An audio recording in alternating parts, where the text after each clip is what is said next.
You always do that. What? You act like it doesn't matter.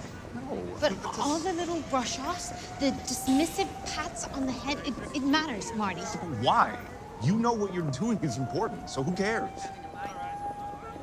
Okay, fine. Next time my boss gives me a clumsy compliment, I'll challenge him to a duel. Will that make you happy?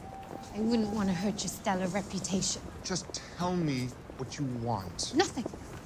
I want nothing. I want you to go to work and wow your bosses and clients and be the youngest partner in the history of the firm. That's not fair. Then That's I want you not to fair, walk me home, Marty, so I can sit in my corner and write a lesson plan to inspire the next generation of students to go forth and fight for equality. I don't understand why you're acting like that's such a bad thing. You're out there training the next generation of lawyers to change the world. Because that's what I wanted to do. Felicity, did you learn how to become a lawyer doing this movie? I know actors tend to really do a lot of research. So what did you learn about her in that regard? Yeah, it's always been a bit of a fantasy of mine to play a lawyer. It started very much just trying to understand Ruth's spirit. And obviously, we know so much about her incredible work in law, but also I wanted to bring, which is so true to Marty and Ruth, is their humanity and their humor.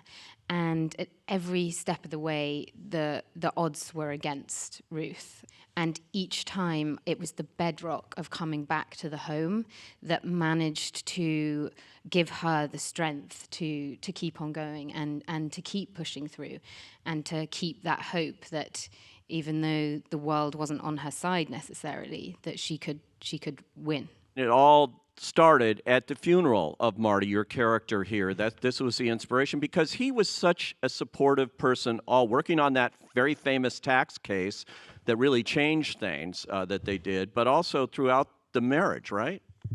They were partners. I mean, that's the best way I've heard it put. And he was also willing to defy the gender norms of the 50s, 60s, 70s when men didn't stay home and cook and clean and get their kids ready for the day. But he knew that what his wife was doing was so important and needed to be done. So he was there to support her in any way. And I think having a role like that out right now in this time specifically, it's great to show, hopefully a ton of guys that, your important job can also be supporting the family and doing whatever you need to do because your family unit is one cohesive unit, and they really got that. Yeah, this is a movie about how love prevails, and their marriage was really a metaphor for the film, equal partnership, equal rights. They shared everything. It was a marriage that we all should hope to and be lucky to have.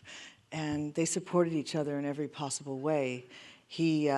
There's a famous quote in the cooking book where I believe Jane says, "Dad does the cooking, Mom does the thinking."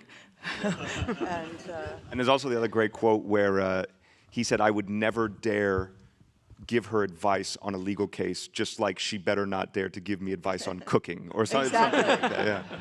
Daniel Stiepelman, in addition to being the screenwriter of this, is also Ruth Bader Ginsburg's nephew. Thanks for putting it in that order, too. So the first thing she gave me access to all of her files from the 60s and 70s at the Library of Congress. And so I started going through all her files and the drafts of the briefs and her letters. And then, by day I would do that, and by night I was staying with her, and we would sit and talk about this time in their lives and their marriage and how, I was pretty newly married at the time, and they had this sort of perfect marriage. They were great partners, my aunt and uncle. My wife and I very much wanted to be just like them. And so I really wanted to get into understand, how did you do that? How did you build that together?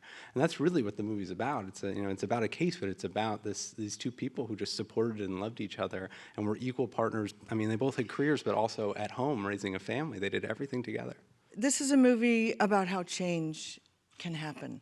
And so much change has happened, so much more to go. And when I read this incredible script by Daniel, I felt I had to make this movie because I felt like I had lived through it in so many ways. I never compare myself to the accomplishments of Justice Ginsburg, but we're both Jewish women. We both have very long-standing marriages. We both have children. We both have broken the glass ceilings in our own ways in different generations. It was extraordinary being able to tell this story that I felt very connected to emotionally and on a very personal level.